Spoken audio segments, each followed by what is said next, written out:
পৌষের দুপুরে ছেলেরা ক্রিকেট খেলছে রতনদিয়া রজনীকান্ত সরকারি মডেল উচ্চ বিদ্যালয় মাঠ প্রাঙ্গণে। আসলেই এই খেলাধুলা শরীরকে যেমন মজবুত এবং সুস্বাস্থ্য গঠন করে, পাশাপাশি অনৈতিক কাজ থেকে পরিহার করে সামাজিকতা রক্ষার্থে তাদের পরিবেশও পরিবর্তিত হয়ে থাকে।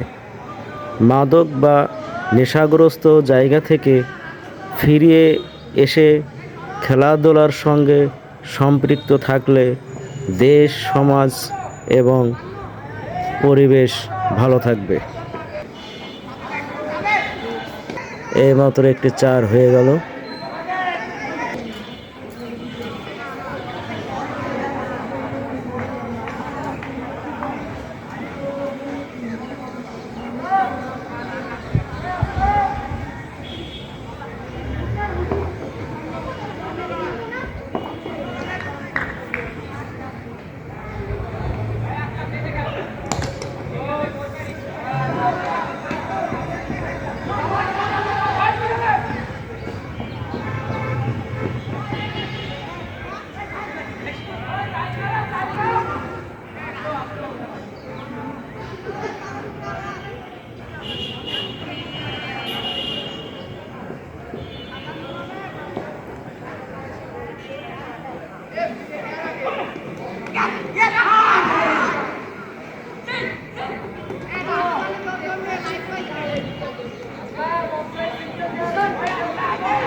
ক্যাচ হওয়ার সম্ভাবনা ছিল, কিন্তু না, ক্যাচ নিতে পারলেন প্লেয়ার্স।